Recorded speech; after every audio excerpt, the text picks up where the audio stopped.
Welcome to Try Lawyer Talk. I'm Scott Glovsky, and I'm your host for this podcast where we speak with some of the best trial lawyers in the United States. This is a storytelling podcast, so what you hear are great lawyers who are great people telling great stories from cases that had a profound impact on them. I'm still on a high from our last episode with Joe Freed, and my high continues with one of the best episodes today that we've ever done. I'm so grateful and glad to bring you today Nelson Tyrone. Nelson is from Atlanta and has been a phenomenal trial lawyer for the last couple of decades. He is truly a gem of a human being, one of the best listeners that I know, which is going to be evident in the story you're going to hear, and one of the best storytellers that I know. So let's get started. Please enjoy. Thanks.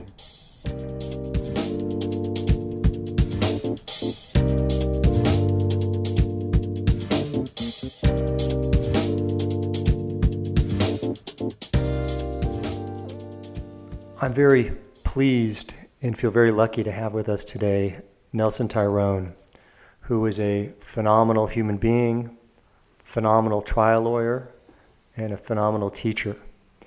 Nelson is an amazing lawyer who practices in Atlanta, Georgia, although he tries cases all over the country, whose practice focuses on birth injury cases.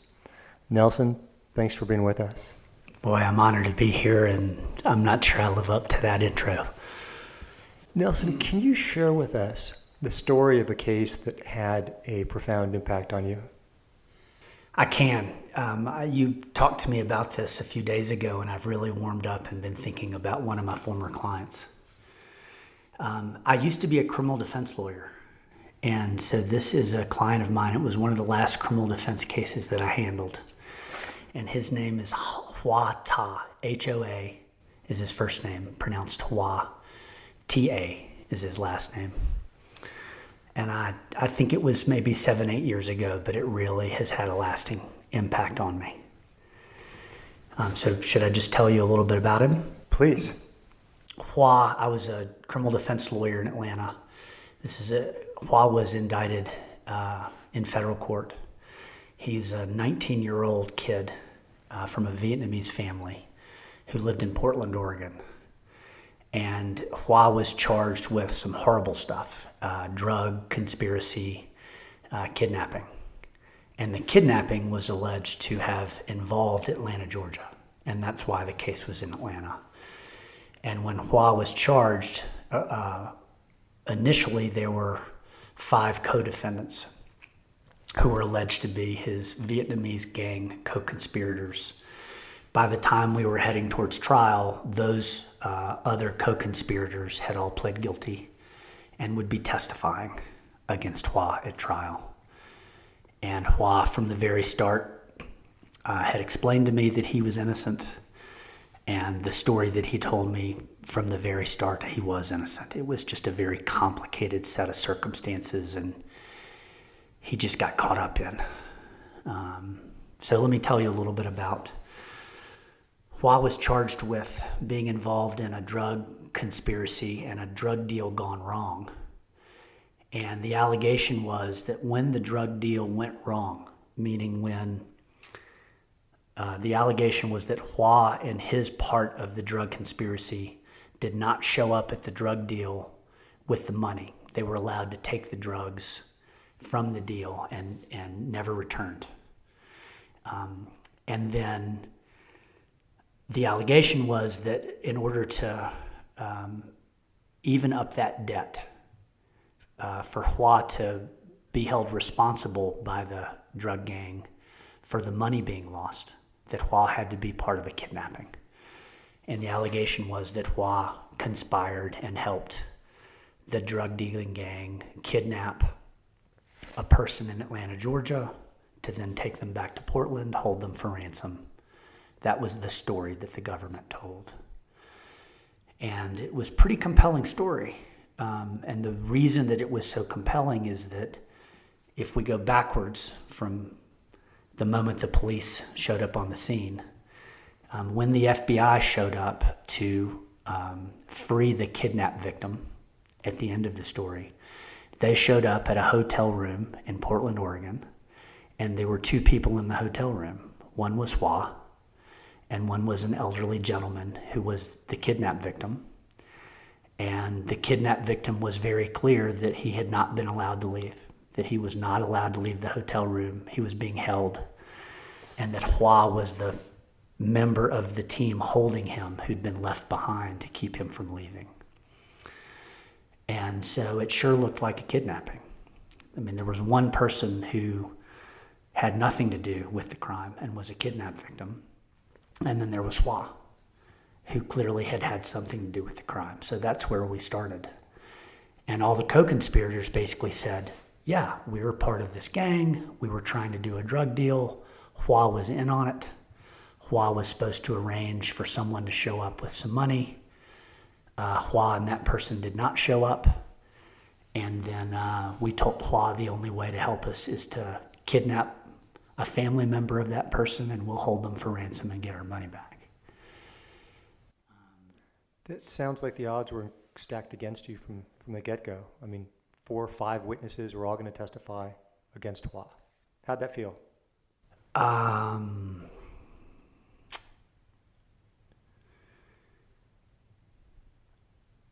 It wasn't the people stacked up against us that I was so concerned about. It just sounded like an impossible story, to be honest with you. Yes, so very much so, I felt that the odds were stacked against us. Just in trying to tell you the story, I did a very average job. It's a very complicated story, and it's several stories at once. There's this. I mean, Hua had a relationship with a girl who was involved in a drug deal. And his relationship with the girl was that he didn't really have a relationship, he just wanted to. Hua was kind of a nerdy kid. He's a Vietnamese kid hanging out in Portland. And all the Vietnamese kids would hang out at coffee shops and try to act cool. And there was a group of guys from his high school who were the cool guys. They were tough, and they looked like a gang to Hua. But they had girls around them, they had cool cars, and Hua he wasn't friends with them, but they were the cool guys. And Hua had a romantic interest who was one of those guys' girlfriends. Hua just thought, this pretty Vietnamese girl, if he could ever get her to talk to him, wouldn't that be cool? And he never could. She didn't know he existed. And so he would just, it's like all of us. There's that girl that you know is never going to notice you and never going to know your name, but you admire her from a distance. Well, she was kind of rough around the edges too. And that group of Vietnamese guys, and they did drugs and did small drug deals and sort of fancied themselves tough guys and were probably headed to being real tough guys as they grew up. And so that girl came to Hua and started to pay him a little of attention. And I think that she was probably just taking advantage of him. And she came to him with the story, gosh, we're trying to do a drug deal and it's really important. I need the money. And do you think you could help us find somebody? And Hua said, well, this group of guys, I think they're drug dealers. And she didn't know all of the guys in the group. And Hua said, well, maybe I could go to them. Maybe they could help you. And so Hua introduced himself to the tough guys and said, hey, I have a friend. She wants to be involved in a drug deal. Could you help her out? Not smart things to do. I mean, really foolish, bad decision-making by Hua. I think he was just naive to really appreciate what he was getting involved in. The bad guys said, sure, we'll do a drug deal. We want you and the girl to show up, and we'll bring the drugs, have the girl bring the money, and it's on. So they set up a time to meet. Hua was supposed to show up, and he got cold feet and couldn't do it. And so the girl and her cohort showed up at the drug deal. They were allowed to leave with the drugs on a promise of returning with the money, and they never returned. So, A, not very smart drug dealers, to let the drugs leave without money, something you'd see in a movie, not very sophisticated guys. And B, they're now holding Hua responsible. They figure he was part of the setup. And so the very next day, when Hua's mom looks out the window of their house, Hua lives at home with his brother and sister and parents. Mom sees 5 tough-looking Vietnamese kids surrounding her son, and she knows there's trouble. She'd never seen it before. She'd never seen her son in trouble before. These weren't kids that they knew or that he knew or had ever hung out with, and she knew there was trouble. Mom comes out, shoos the boys away, tells them she'll call the police, brings Hua inside, and after a lot of denials by Hua and a lot of refusals to say what's going on, there's a family meeting. And the family sits down and says, what's going on? And he tells them the story I just told you. Here's what happened, and I don't know what to do about it. And they're telling me that she owes them $10,000, and if I don't come up with $10,000, they're going to kill me. The family decides, well, we've got to come up with some money. They have maybe $1,000, $1,200 in savings. They give it to Hua. He takes it to the tough guys. It's not enough. They beat him up and send him home and say, get more. And so over the next 4, 5, 6 weeks, there are phone calls to Hua saying, where are you? Where's the money? Hua would go to meet the tough guys at the coffee shop. They would beat him up and threaten him and say, we need the money or we're going to kill you, kill your family. Hua would go back to his family.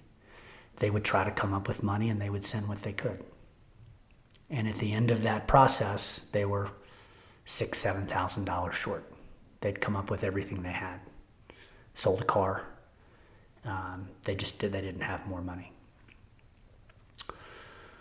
And that's when the kidnapping idea came up. The tough guys said, well, then we're going to go kidnap that girl and we're going to hold her for ransom until whoever she's teaming up with pays the money.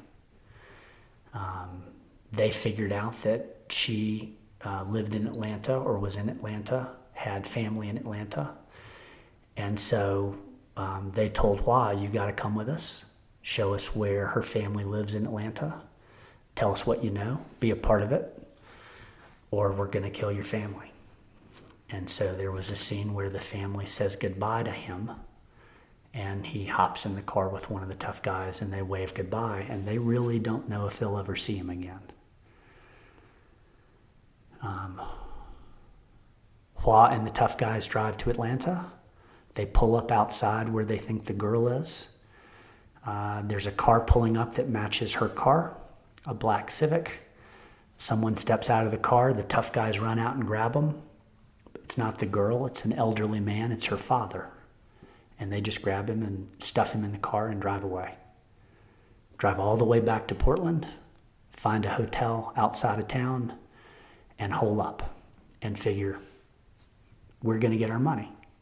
We now have someone connected to the person who ripped us off. And so the tough guys leave Hua in the hotel room and they go out to celebrate because they figure they're about to get paid. They call their girlfriends up, they go out drinking, and Hua and the old man are left in the hotel room. The FBI intercepts a call. Within a day or so, the FBI shows up at the hotel, and Hua and the old man are there. And so how do you tell that story? Why doesn't Hua leave the hotel room? Why hasn't his family, called the police? There are all these disconnects. If he's really an innocent man, well, why doesn't he do something about it? Why doesn't he run for help? And why doesn't his family call for help? And that, to me, was the biggest challenge. I believed he was an innocent man, but boy, it sure didn't look like it. And it didn't fit what I would have done or my family would have done if I was in trouble. So there we were, trying to figure it out. And I picked this client and case because I was deeply involved in psychodrama at that point. I mean, still am, but I feel like maybe even more then. and but I didn't have the resources to hire a psychodramatist the way I do now. I didn't have any resources. I was appointed to handle the case, a federal appointed case. And Hua was held without bond. And so I did a couple of things that I thought were really, that really honored this method. And I wanted to share those. One, we did reenactments in his jail cell with lots of plastic chairs. And so there was a meeting room at the federal pretrial where I was allowed to meet with him, not through the glass, but person to person. But it was just the two of us, and I had an interpreter to help with Vietnamese. And can you share with us what a reenactment is? So our goal was to try to put into action these scenes that Hua was telling me are part of his story, so that I could, one, experience them myself, and two, look around the scene and see if I picked up on anything that helped make sense of our story. Not just rely on what he was telling me, but actually go live the scene to see if there was something there that helped make sense of why he didn't call the police, why his family didn't call the police, something. And I guess three, if I was going to choose any of these scenes to help advance her case, I needed to have lived them myself. And so we would, if Hua wanted to, when Hua told me the story about the 5 tough guys in his front yard, we made the meeting room into his front yard. I had Hua stand in the middle of the room, and we stacked chairs around. And I had him become each one of the 5 tough guys by sitting in the chair, telling what he knows about the tough guy, inhabiting the role of the tough guy, and then stepping out back into his role and into another chair. So I could see with my own eyes, and Hua could experience in real time that moment of being surrounded by, although not tough guys, chairs, and trying to relive the experience of what it felt like. And then, of course, his mother is seeing that, and so we'd have a chair be his mother. And I used our interpreter as what's called an auxiliary. So the interpreter, if it was important for the mother to say something to Hua, I'd have the interpreter be the mother. Hua would tell us what mom said. Oh, mom came out and told the tough guys, I'm going to call the cops. The interpreter would repeat those words so that Hua could hear it and experience that moment again. So we did a lot of that. And we discovered several things. We discovered that at one point, when the tough guys were claiming, we discovered at one point that the tough guys, when they were back in Portland, went to the police station to pay some traffic tickets because they were afraid that their getaway car might get towed if they parked it somewhere because they had outstanding traffic tickets. And when they did that, they left the old man, the kidnapped victim, in the car by himself. But the tough guys didn't leave Hua because they wanted to keep an eye on him, so they took him with them into the police station. So there was a scene where we didn't discover this until a few days before trial started. I mean, we worked through 20, 30 scenes, and then one day Hua just decided to share with me that, gosh, they left the kidnapped victim in a car by himself outside a police station, and he didn't run. And that helped us begin to understand that the kidnapped victim was not going to run any more than Hua was going to run, because that would just turn the bad guys on their family. And that would be a cowardly thing to do. They would save their own skin, but they would just redirect whatever consequence there was going to be back towards people they loved. And for the kidnapped victim, it was his daughter who'd gotten caught up with these drug dealers, and for Hua, it was his family. And so they were both kidnapped victims. And that's what we ultimately discovered, and that's the story that we told the jury, which was a true story. So that was an important part of the method. The other thing that I wanted to share was that his culture seemed so foreign to me, and he kept explaining to me that Vietnamese people don't call the police. Not his community. They didn't trust the police. The police, they felt were racist. And so they would only go to the police as a last in an emergency, and they really wouldn't even go. They would try to solve it themselves. And I was trying to unpack and understand why they had never called the police. If you're the family member, your son is in this position of being in great danger, you're being threatened for money and extorted, well, why don't you involve law enforcement? And so I went and lived with the family and slept on the floor in their home and took my shoes and socks off to walk in their house and sat among the bamboo plants and ate Vietnamese food and sat while they prayed. They were Buddhists. And really just tried to soak in how foreign it was and how they were living in Vietnam in a little suburb in Portland. And at the moment you walked through their door, it was Vietnam.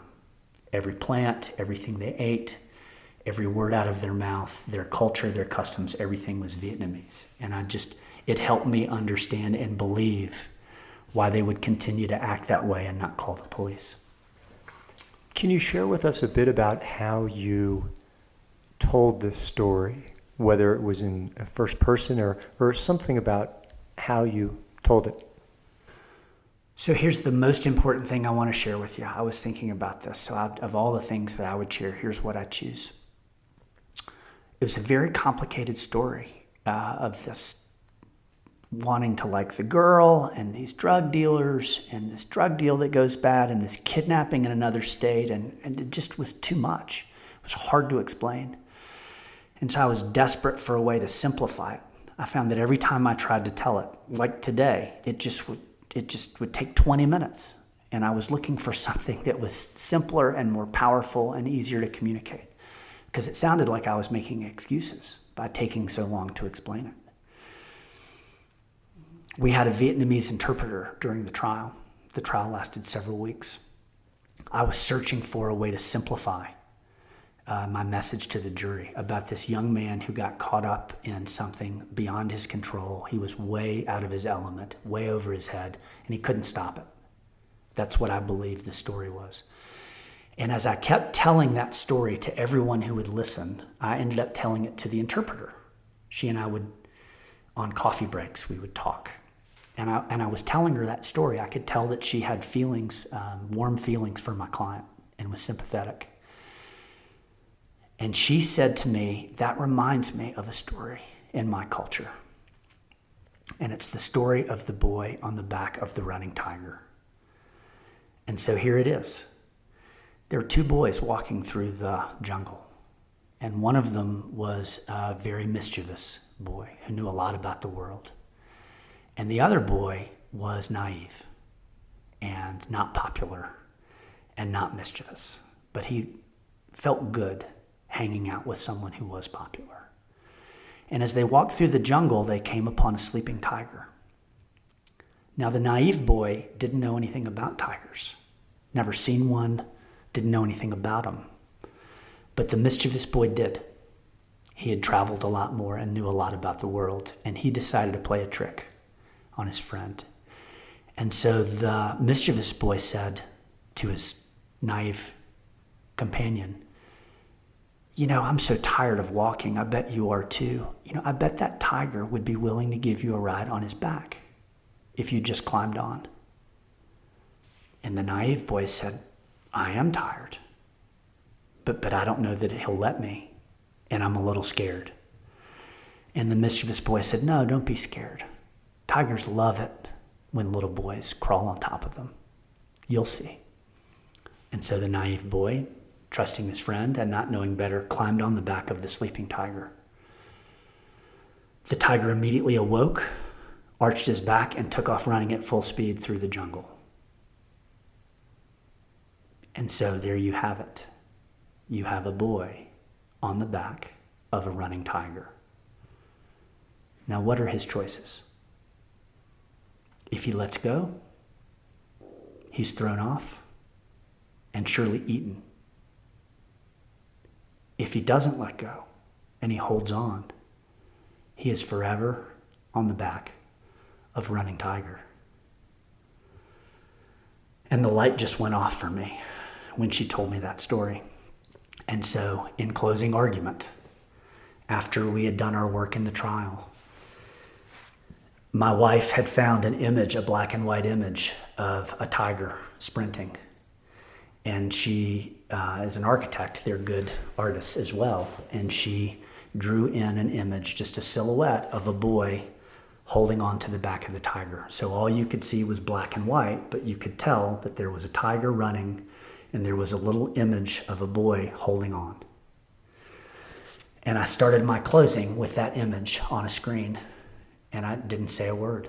I just clicked on the projector, the image came up on the screen, and I stood there with the jury. It felt like forever. It was probably more like 5 minutes as we all just looked at the image. And then I said, I've told a lot of friends about the story of this case because it's been hard for me to understand.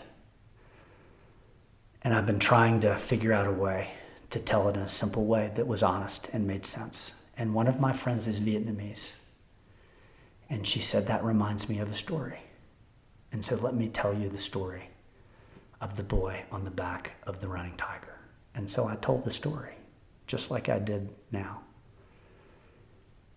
And I saw, maybe for the only time in my life as a lawyer, every juror nodding their head at the same time. And after a very short deliberation, they found Hua not guilty on all charges. Had they convicted him on any of the charges, he would have been imprisoned for 20 years. And they came out and asked the judge if they could speak with him, and came over and embraced him and told him that he needed to get his act together and that he'd been given a second chance and to make better choices about who he spent time with. And Hua was released that day. He had no place to stay, so he came home with me and spent the night in my loft. And he just always has had a warm place in my heart. And I continue almost every year to get a Christmas card from his family. What an amazing story. It's one of my finest and most favorite moments as a lawyer ever. Share with us how that impacted you. I really came to believe that a lawyer can overcome a much bigger, more powerful opponent, like the United States government. I came to believe powerfully in the power of story and metaphor, that there are human truths that we all understand and appreciate, and if you can just find the one that communicates your client's story that the jury already knows to be true, whether they've heard the story or not, they know the message to be true, that can lead to justice. It can lead a jury of 12 people to walk a young man charged with horrible crimes out of a jury, out of a courtroom, and free him, despite all of the allegations against him and all of the co-defendants who testified that he was part of their gang. And so I'm constantly searching for the metaphor.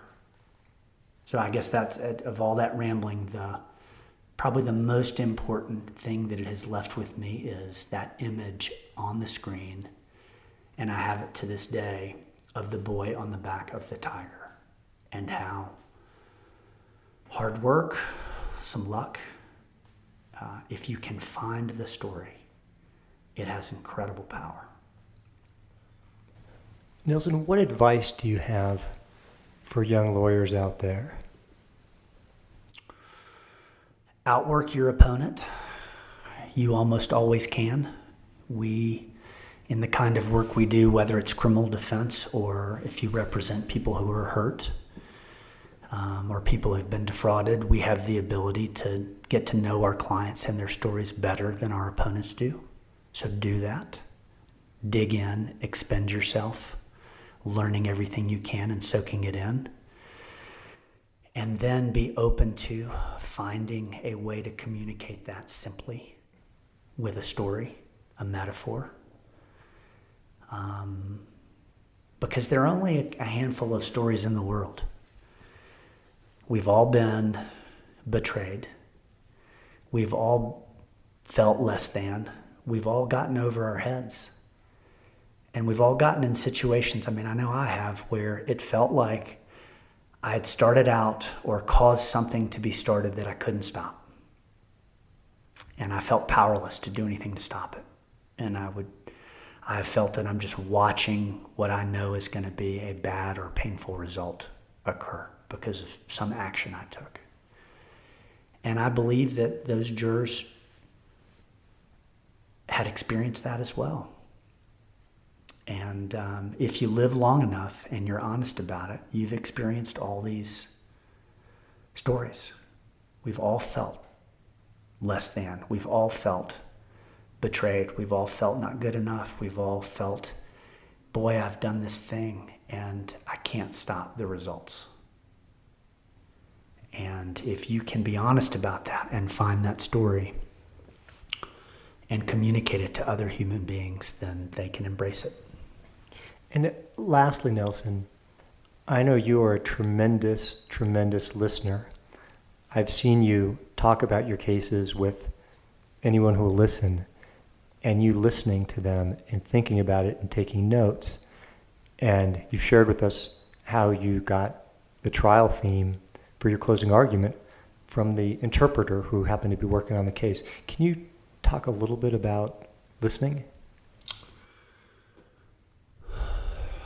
Boy, I'm a good talker.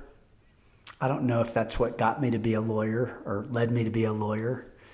And then lawyering and law school teaches you to talk all the time. And so it's really, I had to be redirected to spend more time listening. And now on my good days, I spend more time listening and taking in what's around me than talking and sharing my own point of view. And so in this example with Hua, I never would have gotten to the point of understanding that the kidnapped victim had been left outside by himself 100 feet from police officers, or 20 feet as they walked by the car. And I never would have gotten to understanding that I could really show the jury that Hua was a kidnapped victim, just like the kidnapped victim in the indictment. So I spent a lot of time listening to him, and then so grateful that I listened to my interpreter and shared the story with her, because that story didn't come from me, it came from her. And here at the college, I'm surrounded by incredibly talented lawyers and human beings. And so I really stretch my ears out and try to take in. Yeah, and the college is, of course, Trial Lawyers College. And I actually am going to ask you one more question, because sure, I think a lot of us have a lot to learn from you about balance and self-care. What do you do to deal with the stress of being a trial lawyer? Well, there's a lot of stress to being a trial lawyer. There's a lot on the line. And I feel it with my clients. I feel it financially. I feel an obligation to my family. I feel all those things. There's never enough time, never enough days. For me, among the things I do, I'm sober now. It'll be 14 years this July. Congratulations. Well, God bless. I can't take responsibility for it, but it's a beautiful thing. So I am in essentially group therapy several times a week, going to AA meetings. Not because I think about drinking anymore, I don't, but because I have stresses of life that I didn't used to deal with very well, and I would stuff them and I would drink to deal with them, and I don't want to do that anymore. So I spend a lot of time talking about what's going on with me, trying to be honest about it and let people know how I'm doing, really doing, and taking feedback from people. I meditate. I carve out time in the morning where it's just me, And I can either read something from the big book, AA related, or read self-help work. I'm reading Brené Brown right now and meditate on that. What else do I do? I know you're pretty athletic. Yeah, for me, running and sports help take some of the crazy away, and they're meditative for me. Running can be very meditative for me. I try to pay more attention to sleep these days. I used to run myself really ragged, and so I try to pay more attention to that. I'd say more than anything, I just daily remind myself, and some days I do a good job and some days I don't, but daily I'm trying to remind myself to honestly check in with how I'm doing and to communicate that to somebody. And if I'm not doing well, even if it's embarrassing, I try to let somebody know I'm not doing so hot. It takes the pressure off of trying to keep that mask where everything's perfect and I'm confident and everything's awesome and I have no problems. It's a lot of work to keep that facade up, and so I try not to have that facade up. Well, Nelson, thank you so much for joining us. I mean, I've learned a lot sitting in this room talking with you, and I've learned a lot from you over the years. And I'm very appreciative on behalf of your clients, on behalf of the lawyers you've taught around the country for the last almost couple decades, and just feel very lucky to have you as someone in my life. Thank you very much for all your gifts. I love being here, and I love spending time with you. Thank you. Thank you.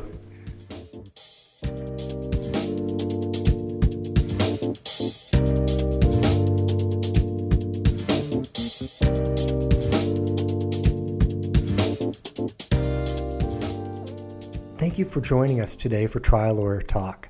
If you like the show, I'd really appreciate it if you could give us a good review on iTunes, and I'd love to get your feedback. You can reach me at www.scottglovsky.com. That's SCOTTGLOVSKY.com. And I'd love to hear your feedback.